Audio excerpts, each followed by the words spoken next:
नमस्कार दोस्तों, स्वागत है आपका अपने RS education circle YouTube channel पर। तो दोस्तों, आज की इस क्लास में हम यूपी पुलिस के लिए रीजनिंग का प्रैक्टिस सेट पार्ट नंबर 3 लेकर आए हैं, जो आपके एग्जाम्स के लिए बहुत ही महत्वपूर्ण होने वाला है। ठीक है, अगर आपने दोस्तों इससे जो पहले प्रैक्टिस सेट पार्ट 2 जो हो चुके हैं उनको आपने नहीं देखा है तो चैनल पर जाके देख लीजिएगा, क्योंकि सभी प्रैक्टिस सेट बहुत ही महत्वपूर्ण होने वाले हैं यूपी पुलिस के एग्जाम्स के लिए। ठीक है साथियों, इन सभी क्वेश्चंस को कवर किया है जो एग्जाम्स में जिस तरीके से क्वेश्चन आते हैं। ठीक है, तो बढ़ते हैं दोस्तों क्वेश्चन की ओर।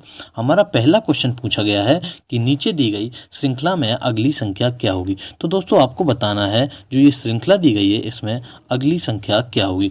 दोस्तों जब भी हमारे एग्जाम्स में श्रृंखला सीरीज से रिलेटेड क्वेश्चंस आते हैं तो सबसे पहले हमें क्या करना होता है कि हम सबसे पहले श्रृंखला को पढ़ते हैं कि किस प्रकार की श्रृंखला दी गई है। ठीक है, किस प्रकार की श्रृंखला दी गई है हम श्रृंखला को पढ़ते हैं, उसके बाद श्रृंखला को करना स्टार्ट करते हैं कि हम श्रृंखला में किस प्रकार का रिलेशन लगाएं जिससे हमें राइट आंसर प्राप्त हो जाए या क्वेश्चन मार्क के स्थान पर संख्या प्राप्त हो जाए। ठीक है, तो दोस्तों हम देखते हैं कि श्रृंखला हमारी दी गई है 3, 1, 9, 27, 81। तो दोस्तों इसके आगे जो क्वेश्चन मार्क स्थान में उस पर हमें बताना है कि क्या भरा जाएगा। ठीक है, तो देखते हैं हम 3 से 1 के बाद 3 आया है। ठीक है, 3 के बाद 9 आया है, 9 के बाद 27 आया है। यहाँ पे कुछ इनका क्रम बन रहा हमें दिखाई दे रहा है। ठीक है, तो हम करते हैं, अगर हम दोस्तों 1 का गुना 3 में कर देंगे तो यहाँ पर 3 आ जाएगा। ठीक है, अगर हम यहाँ पर 3 का गुना अगर यहाँ पर हम 3 का जो गुना 3 में करेंगे तो 9 आ जाएगा। ठीक है, उसी प्रकार अगर हम 9 का गुना 3 में करेंगे तो 27 आ जाएगा। ठीक है, अगर हम 27 में अगर 3 का गुना करेंगे तो यहाँ पर 81 आ जाएगा। तो दोस्तों यहाँ पर हमें क्वेश्चन मार्क के स्थान पर बताना है, अगर हम 81 का गुना 3 में कर देंगे तो दोस्तों देखते हैं, अगर 81 का 3 में गुना करेंगे तो 243 यहाँ पर आता है। ठीक है, तो दोस्तों यहाँ पर हमारा रिलेशन लग रहा था कि 1 का गुना 3 में, 3 का गुना 3 में तो 9 का गुना 3 में, और उसके बाद 27 का गुना 3 में, उसके बाद 81। ठीक है, उसी प्रकार हमने यहाँ पर इंटू गुना 3 में रिलेशन लग रहा था, जिस प्रकार हमने 81 में 3 का गुना किया 243 हमारा आ गया। ठीक है, तो देखते हैं 243 हमारे किस ऑप्शन में है। तो हमारे 243 किस ऑप्शन में है, बी ऑप्शन में है, इसलिए हमारा बी ऑप्शन बिल्कुल राइट होएगा। 243 आपका यहाँ पर राइट आंसर हो जाएगा। ठीक है, यहाँ पर क्वेश्चन मार्क के स्थान पर दोस्तों 243 भरा जाएगा। ठीक है, तो दोस्तों आपको यह क्वेश्चन अच्छे से समझ में आ गया होगा। तो बढ़ते हैं क्वेश्चन नंबर 2 की ओर। क्वेश्चन नंबर दोस्तों आपका 2 पूछा गया है कि नीचे दिए गए प्रश्न का बैन आरेख बताइए। दोस्तों क्वेश्चन से आपको ये दिया गया है, उसमें आपको बैन आरेख बताना है कि क्या आपका ऑप्शन राइट हो जाएगा। ये आपको जो दोस्तों शब्द दिए गए हैं कि अविवाहित, अध्यापक और पिता, ये 3 आपको शब्द दिए गए हैं, अविवाहित, अध्यापक और पिता। इन तीनों को आपको क्लियर करके इनका वेन डायग्राम बनाना है कि किस प्रकार इनका वेन डायग्राम बनेगा। ठीक है, तो दोस्तों वेन डायग्राम बनाते समय सबसे पहले हम कॉमन वर्ड ले लेते हैं कि क्या इसमें से हम कॉमन अध्यापक लेंगे। ठीक है, यहाँ पर अगर हम दोस्तों अध्यापक को ले लेंगे दोस्तों, तो आपको यहाँ पे बताना है जो अध्यापक होते हैं वह अविवाहित भी होते हैं। ठीक है, अध्यापक होते हैं जो वह अविवाहित भी होते हैं, और दोस्तों कुछ अध्यापक पिता भी होते हैं यानी विवाहित होते हैं। ठीक है, तो यहाँ पर हमारा ये वेन डायग्राम बन रहा है। एक बार और चेक करते हैं। तो दोस्तों जो अध्यापक होते हैं, आप यहाँ पे देखते जाइएगा, जो अध्यापक होते हैं वह अविवाहित भी होते हैं। ठीक है, कुछ अध्यापक दोस्तों अविवाहित भी होते हैं और कुछ दोस्तों विवाहित यानी पिता भी होते हैं। तो यहाँ पर हमारा ये वेन डायग्राम बनेगा। तो देखते हैं किस ऑप्शन में हमारा इस प्रकार का वेन डायग्राम बना हुआ है। तो यहाँ पर आपका ए ऑप्शन बिल्कुल राइट होएगा। इस ऑप्शन में इस प्रकार का वेन डायग्राम बना हुआ है। ठीक है, तो वेन डायग्राम से रिलेटेड हमारे एग्जाम्स में हर बार क्वेश्चन पूछे जाते हैं, तो क्वेश्चन को आप अच्छे से कंप्लीट कर लीजिएगा, उसी प्रकार एग्जाम्स में आप उसका रिजल्ट दे पाएँ। ठीक है, तो दोस्तों यहाँ पर आपका ए ऑप्शन बिल्कुल राइट हो जाएगा। बढ़ते हैं क्वेश्चन नंबर नेक्स्ट की ओर। क्वेश्चन नंबर दोस्तों आपका तीसरा पूछा गया है, नंबरिंग गलत हुई है, नीचे दिए गए विकल्पों में से लुप्त संख्या को ज्ञात कीजिए। दोस्तों ये आपको इनमें कुछ चित्र दिए गए हैं, उनमें आपको बताना है कि क्वेश्चन मार्क के स्थान पर यहाँ पे क्या भराया जाएगा। ठीक है, आपको यहाँ पर जो इस प्रकार इसमें रिलेशन लगा है, इसी प्रकार इसमें रिलेशन लगा है, इन दोनों का जो रिलेशन लग रहा है उसी प्रकार दोस्तों इसमें हमें रिलेशन लगाना है, संबंध बताना है कि किस प्रकार का संबंध बनाएं या रिलेशन लगाएं जिससे हमारे यहाँ पर क्वेश्चन मार्क के स्थान पर कुछ जो संख्या भरी जाएगी वह आ जाए। ठीक है, तो दोस्तों यहाँ पे हम देखते हैं कि 4 और 6 और 2 का किस प्रकार कॉम्बिनेशन बनाए जिससे यहाँ पर 26 आ जाए। ठीक है, उसी प्रकार अगर यहाँ पर हम 3 और 7 और 5 का कॉम्बिनेशन बनाते हैं यहाँ पर 26 आ जाए।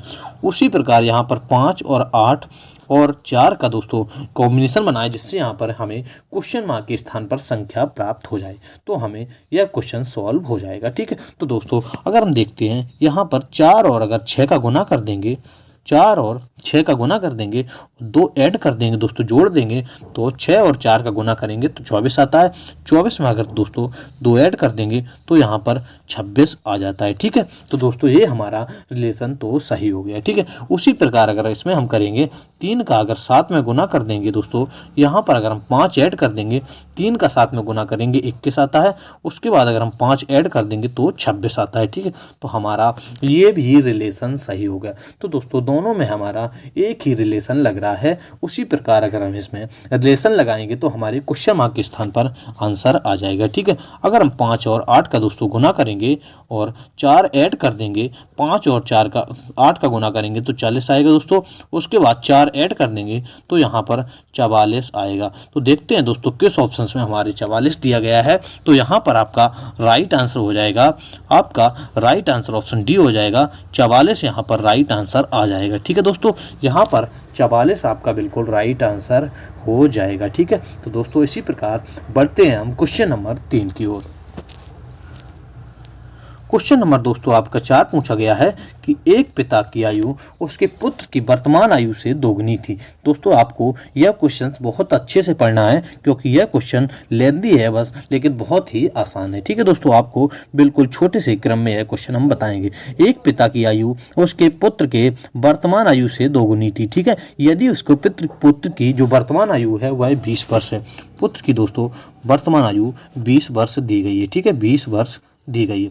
यदि पुत्र की आयु वर्तमान आयु है जो वह 20 वर्ष है तो कितने वर्ष पहले उसकी आयु उसके पुत्र से 3 गुनी थी। दोस्तों आपको बताना है कि कितने वर्ष पहले जो उसके पुत्र की आयु थी वह 3 वर्ष थी। तो दोस्तों यहाँ पे हम अगर 8 लेंगे, यहाँ पे हम ऑप्शन से करेंगे। अगर यहाँ पर हम 8 लेंगे तो अगर हम 8 यहाँ पर माइनस करेंगे तो 12 आ जाएगा। उसके बाद अगर हम ऐड करेंगे तो 28 आएगा, लेकिन 12 का अगर हम गुना 3 करेंगे तो यहाँ पर पिता की 36 होनी चाहिए, लेकिन यहाँ पर 20 में अगर हम 8 ऐड कर देंगे तो यहाँ पर 28 आता है, जिससे यहाँ पर हमारा ए ऑप्शन बिल्कुल गलत हो जाएगा। ठीक है, उसी प्रकार दोस्तों हम ऑप्शन बी लेते हैं। अगर ऑप्शन बी लेंगे तो यहाँ पर दोस्तों 20 प्लस अगर हम बेटे की ऐड कर देंगे तो यहाँ पर 30 आ जाएगा। अगर दोस्तों उसके पिता की 30 हो गई और 20 में से बच्चे की ऐड कर माइनस कर देंगे दोस्तों 10 वर्ष, तो यहाँ पर हमारा 10 आ जाएगा। ठीक है, तो देखते हैं यह इसका 3 गुना है जी, 3 गुना इसका है। ठीक है, तो यहाँ पर हमारा ये ऑप्शन बिल्कुल राइट होएगा कि यहाँ पर 10 वर्ष पहले उसकी 3 गुनी थी। तो यहाँ पर आपका बी ऑप्शन बिल्कुल राइट होएगा। इस प्रकार जब क्वेश्चन हमारे एग्जाम्स में आते हैं तो हम उनको बिल्कुल ऑप्शन से बहुत ही आसानी तरीके से करते हैं। ठीक है, तो बहुत ही आसान क्वेश्चन था, बस वो रिटन में लेंदी था। ठीक है, बढ़ते हैं दोस्तों क्वेश्चन नंबर 5 की ओर।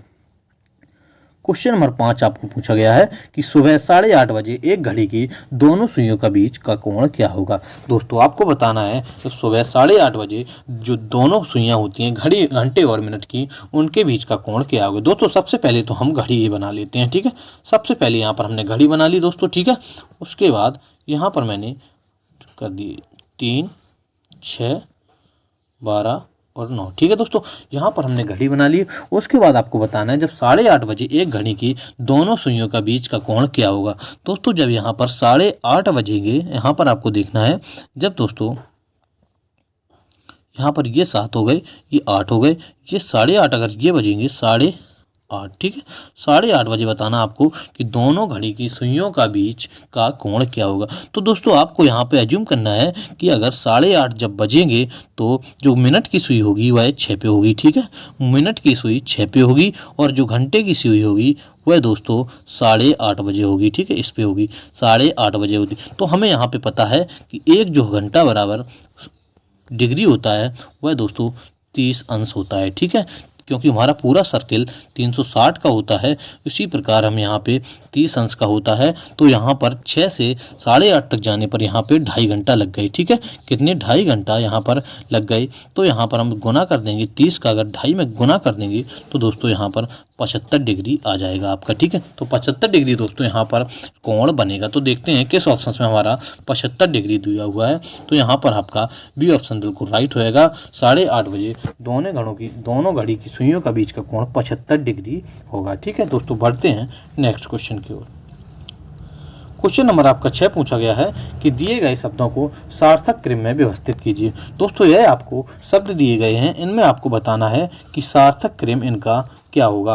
बालक, व्यवसाय, विवाह और शिशु और शिक्षा, ठीक है। उसके बाद दोस्तों हमें बताना है कि इनका सार्थक क्रम क्या होगा। तो दोस्तों सबसे पहले कोई शिशु होता है, ठीक है। तो इसलिए हम 4 ले लेते हैं। अगर यहाँ सबसे पहले कोई शिशु होगा दोस्तों, ठीक है। उसके बाद दोस्तों वह क्या बालक, ठीक है। उसके बाद दोस्तों वह बालक होगा। उसके बाद दोस्तों वह बालक होगा। उसके बाद दोस्तों वह शिक्षा ग्रहण करेगा, ठीक है। शिक्षा ग्रहण करेगा। उसके बाद दोस्तों उसका विवाह हो जाएगा। उसके बाद 2 विवाह हो जाएगा। उसके बाद वह दोस्तों व्यवसाय करेगा। 4 1 5 2 3 किस ऑप्शन में देखते हैं। 4 1 5 2 3। तो दोस्तों यहाँ पर आपका राइट आंसर ऑप्शन 3 हो जाएगा। 4 1 5 2 3 इसका सार्थक क्रम बनेगा। क्वेश्चन नंबर दोस्तों आपका 9 पूछा गया है। यदि 1 + 4 = 9, 2 + 8 = 18, तो 3 + 6 = 15 है, तो 7 + 8 बराबर क्वेश्चन मार्क के स्थान पर हमें बताना है कि क्या आ जाएगा, ठीक है। सबसे पहले इनका हम कॉम्बिनेशन देखते हैं किस प्रकार का कॉम्बिनेशन बन रहा है, ठीक। उसी प्रकार हमें 7 + 8 को ऐड करके यहाँ पे उसका आंसर देना है। तो यहाँ पर दोस्तों देखते हैं 1 + 4 = 9 दिया गया है, ठीक है। तो 1 अगर 4 का हम किस प्रकार कॉम्बिनेशन लगाएं जिससे यहाँ पर हमारे 9 आ जाए। अगर हम 4 का दोस्तों 2 में गुना कर देंगे तो 4 × 2 8 + 1 = 9 आ गया, ठीक है। उसी प्रकार दोस्तों अगर इसमें हम करेंगे 2 + 8 का अगर 2 में गुना कर देंगे और 2 ऐड कर देंगे तो 8 × 2 16 और 2 18 होता है, ठीक है। तो 18 ये भी आ गया दोस्तों, ठीक है। उसी प्रकार दोस्तों इसमें 3 + 6 का अगर 2 में गुना करके 3 ऐड कर देंगे तो दोस्तों यहाँ पर 15 आता है, ठीक है। तो यहाँ पर हमें ये तीनों कॉम्बिनेशन बिल्कुल सेम हो रहे हैं। उसी प्रकार दोस्तों हमें 7 + 8 का निकालना है। 7 + 8 में अगर 2 का गुना कर देंगे तो दोस्तों 8 का 2 में गुना 16 होता है, तो 16 7 दोस्तों 23 होता है, ठीक है। तो हमारे 23 किस ऑप्शन में देखते हैं। तो यहाँ पर आपके बी ऑप्शन में 23 बना हुआ है, तो आपका बी ऑप्शन दोस्तों बिल्कुल राइट हो जाएगा, ठीक है। याद रखेंगे यहाँ पर आपका बी ऑप्शन राइट हो जाएगा 23। क्वेश्चन नंबर दोस्तों आपका 8 पूछा गया है कि नगर, देश, पृथ्वी। दोस्तों क्वेश्चन मार्क के स्थान पर आपको क्या आएगा ये आपको बताना है। जिस प्रकार नगर का दोस्तों संबंध देश से है उसी प्रकार पृथ्वी का संबंध किससे होगा। तो दोस्तों यहाँ पर हम देखते हैं नगर और देश। नगर देश का संबंध क्या है दोस्तों। जो नगर होते हैं वह देश में होते हैं, ठीक है दोस्तों। जो नगर होते हैं वह देश में व्यवस्थित होते हैं दोस्तों। देश होता है उसके बाद देश में नगर होते हैं, ठीक है। जो देश होता है उसके बाद दोस्तों देश में नगर होते हैं, ठीक है। तो यहाँ पर हमने देश बना लिया, ये नगर बना लिया, ठीक है दोस्तों। यह नगर बना लिया। तो जो नगर होते हैं वह दोस्तों देश में होते हैं। उसी प्रकार इसमें देखना है आपको कि पृथ्वी कहाँ होती है। तो दोस्तों पृथ्वी हमारी सौरमंडल में है, ठीक है। यहाँ पर आपका सौरमंडल बी ऑप्शन में दिया गया है, इसलिए आपका बी ऑप्शन यहाँ पर राइट हो जाएगा। सौरमंडल में पृथ्वी है, ठीक है। पढ़ते हैं साथियों क्वेश्चन नंबर 9 की ओर। क्वेश्चन नंबर दोस्तों आपका 9 पूछा गया है कि पौधा बीज से संबंधित तो कली से किसका संबंध होगा। दोस्तों जिस प्रकार पौधे का संबंध बीज से है उसी प्रकार कली का संबंध किससे होगा, आपको यह क्वेश्चंस बताना है, ठीक है। जिस प्रकार दोस्तों जब हम बीज बोते हैं तो पौधा निकलता है, ठीक है। अगर हम दोस्तों बीज बोएंगे तो पौधा निकलेगा। उसी प्रकार दोस्तों कली किससे निकलती है, हमारे क्वेश्चन में यह पूछ रहा है, ठीक है। तो दोस्तों जब फूल निकलेगा पौधा हो जाएगा, फूल निकलेगा तभी तो दोस्तों कली बनेगी, ठीक है। कभी कली बनेगी उसके बाद दोस्तों फल बनेगा, ठीक है। तो यहाँ पर आपका राइट आंसर हो जाएगा फूल से कली निकलती है। यहाँ पर आपका बी ऑप्शन दोस्तों बिल्कुल राइट हो जाएगा, ठीक है। बढ़ते हैं क्वेश्चन नंबर दोस्तों 10 की ओर। क्वेश्चन नंबर दोस्तों आपका 10 पूछा गया है कि लुप्त संख्या को ज्ञात कीजिए। लुप्त संख्या दोस्तों आपको इनमें बताना है कि यहाँ पर क्वेश्चन मार्क के स्थान पर दोस्तों क्या आएगा। इसमें दोस्तों दोनों में आपको रिलेशन लगाना है कि किस प्रकार का रिलेशन लग रहा है, उसी प्रकार दोस्तों इसमें भी रिलेशन लगेगा, ठीक है। तो दोस्तों यहाँ पर हम देखते हैं कि यहाँ पर 12 गुना 2 करेंगे तो 24 आएगा, ठीक है। उसी में दोस्तों 18 गुना अगर 2 करेंगे तो 36 आएगा, ठीक है। तो साइड साइड के जो रिलेशन हमारे सही हो गए। उसी प्रकार इसमें करेंगे तो 24 गुना 2, ठीक है। तो दोस्तों इसमें करेंगे हम 4 का अगर 3 से में गुना करेंगे तो 120 आता है, ठीक है। दोस्तों यहाँ पर हम करेंगे अगर 6 का दोस्तों अगर 30 में गुना करेंगे तो 180 आता है, ठीक है। तो हमारे ये दोनों रिलेशन तो सही हो गए। उसी प्रकार दोस्तों अगर इसमें हम करेंगे कितने का गुना करें जिससे 240 आ जाए, तो 240 में दोस्तों 30 का अगर हम भाग दे देंगे तो दोस्तों यहाँ पर 8 आ जाएगा। अगर हम 8 का 30 में गुना करेंगे तो 240 आता है, इसलिए हमारा ऑप्शन 8 बिल्कुल राइट आंसर हो जाएगा दोस्तों, ठीक है। आज की क्लास यहीं पर समाप्त होती है। अगर आपको वीडियो अच्छा लगा हो तो वीडियो को लाइक कीजिएगा, अपने दोस्तों के पास शेयर कीजिएगा, ठीक है। अगर आप चैनल पर न्यू है चैनल को सब्सक्राइब कर लीजिएगा, जिससे आने वाली वीडियो का अपडेट